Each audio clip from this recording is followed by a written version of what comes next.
जल ही जीवन है। आज के दौर की अहम जरूरत है शुद्ध पेयजल।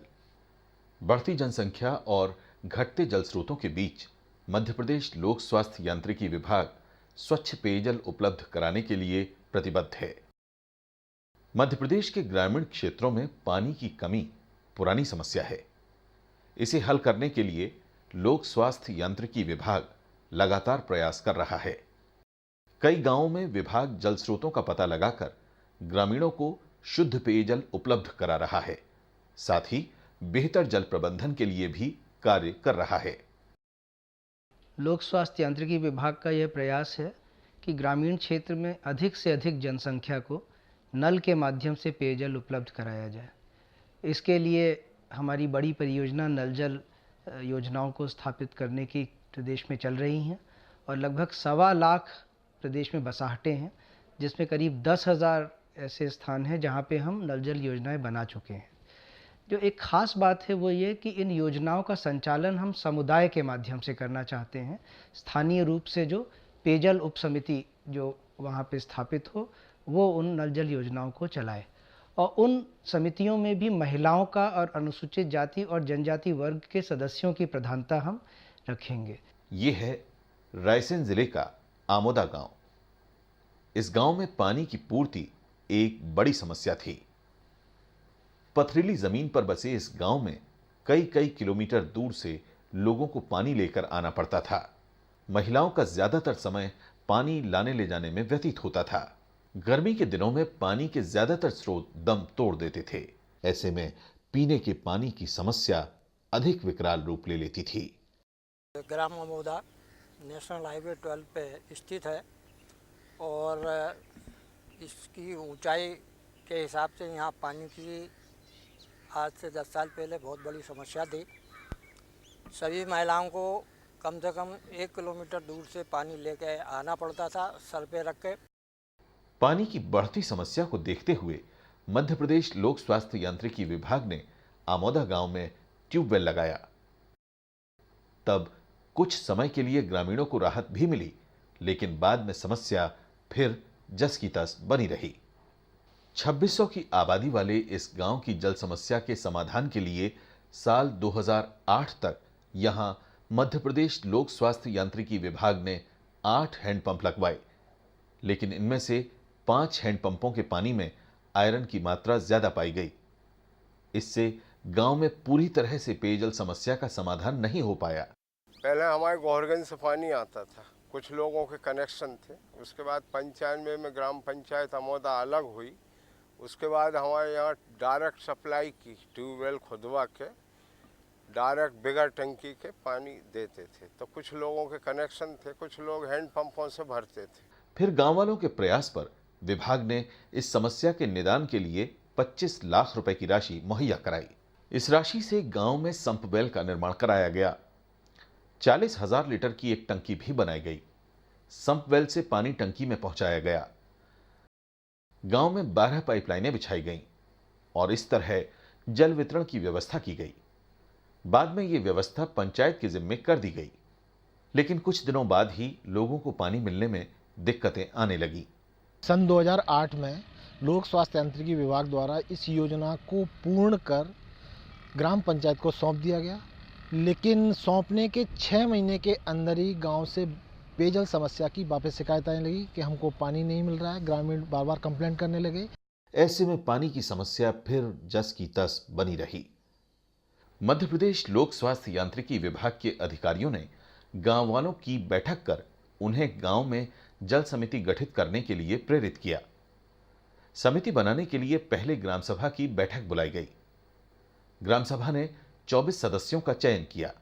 इनमें 12 महिलाएं और 12 पुरुष शामिल किए गए। इन 24 सदस्यों ने एक अध्यक्ष और एक सचिव का चुनाव किया। जल समिति के इन 24 सदस्यों में से हर लाइन के रखरखाव के लिए 2 सदस्यों को नियुक्त किया गया, एक महिला और एक पुरुष, जिनका काम जल वितरण व्यवस्था से लेकर लाइन के रखरखाव को सुनिश्चित करना है। इस तरह ये 24 सदस्य गांव की 12 लाइनों की देखरेख करते हैं। इस समिति के पास तमाम अधिकार भी हैं। समिति का अपना बैंक अकाउंट भी है।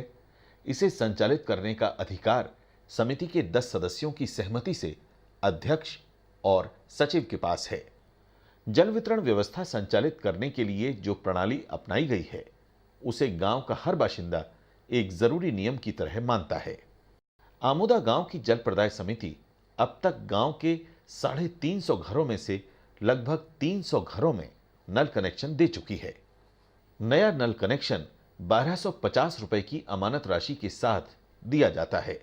अमानत राशि को समिति ने बैंक में फिक्स डिपॉजिट के रूप में रखा है।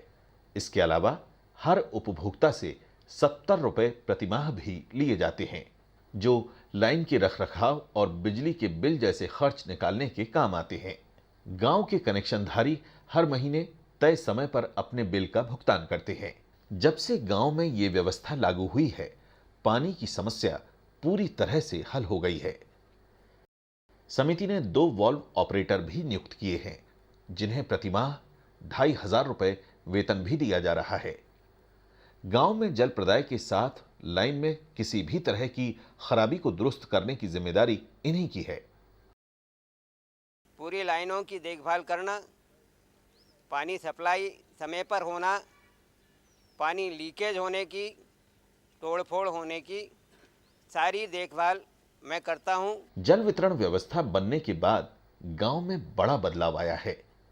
इससे पेयजल और दूसरी जरूरतों के लिए भी भरपूर पानी मिलने लगा है। आमोदा में इसके ऊपर विशेष कार्य हुआ है। लोक स्वास्थ्य यांत्रिकी विभाग के ही अधिकारियों ने वहां पर जाके इस तरह की समिति के गठन कराया और गठन के उपरांत वह समिति पिछले कई वर्षों से सफलतापूर्वक वहां कार्य कर रही है। ग्रामीण कपड़े धोने और नहाने के बाद बचे हुए पानी का उपयोग घर के आसपास जमीन में उगाई जाने वाली साग सब्जी, फल फूल के लिए सिंचाई के काम में लेते हैं। जो पानी बचता है पेड़ों में डाल देते हैं, पेड़ पौधे लगा लेते हैं, साग सब्जी लगा देते हैं, वो हो जाती है। एक फ़ायदा ये भी है, और पेड़ों में डालने से क्या है कि इधर उधर पानी नहीं भरा रहता, तो मच्छर भी नहीं पलते, तो उस दुगने फायदे हो जाते हैं। घरों में जल संग्रहण के लिए छोटी छोटी टंकियां बनाई गई हैं। अगर किसी खराबी की वजह से पानी न आए तो ये सहेजा गया पानी आवश्यकता पड़ने पर ग्रामीणों के काम आता है। अब गांव में 24 घंटे पानी उपलब्ध है। जरूरत के मुताबिक पानी की आपूर्ति गांव में की जाती है। अब समिति बनी है, जब से पाइपलाइन डली है, अच्छा पानी मिल रहा है। नल लगवा लिया, अब उससे पानी भरते, अच्छा पानी मिल रहा। अब पानी की स्थिति बहुत अच्छी है, पानी मिलता है, हर घर को पानी मिलता है। इस तरह आमोदा में ग्राम पेयजल एवं स्वच्छता समिति अपने काम को बखूबी अंजाम दे रही है।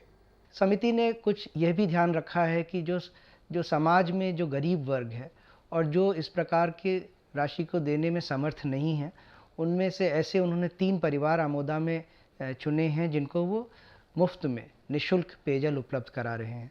इसके अलावा जो आंगनवाड़ी है और स्थानीय शाला है, उन दोनों भवनों में भी पेयजल की व्यवस्था निःशुल्क इस समिति द्वारा की जा रही है। यह एक सफल प्रयास है और विभाग अब इस प्रयास में लगा हुआ है कि किस प्रकार से हम पूरे प्रदेश में इस प्रकार की समितियों का गठन कर नल जल योजनाओं का संचालन और संधारण कर सकें। जल समिति व्यवस्था लागू हो जाने के बाद जल वितरण का सारा जिम्मा गांव के बाशिंदों का ही हो जाता है। लिहाजा व्यवस्था के संचालन के लिए सरकार पर निर्भर रहने की आवश्यकता नहीं रह जाती। समिति को हम जागरूक कर रहे हैं, उनको प्रशिक्षण दे रहे हैं ताकि वो इतने सक्षम हो जाए कि वो खुद अपनी योजना खुद चलाएं। इस तरह रायसेन जिले की गौहरगंज तहसील के आमोदा गांव में सालों से चली आ रही शुद्ध पेयजल की समस्या मध्य प्रदेश लोक स्वास्थ्य यांत्रिकी विभाग की पहल और ग्राम पेयजल एवं स्वच्छता समिति की सक्रियता से हल हो गई। अब प्रदेश के कई गांव इसी व्यवस्था का अनुसरण कर रहे हैं। आगे विभाग की कोशिश है कि ज्यादा से ज्यादा गांवों में इसी तरह की जल समितियों का गठन करके उन्हें शुद्ध पानी मुहैया कराते हुए पेयजल के मामले में आत्मनिर्भर बनाया जा सके।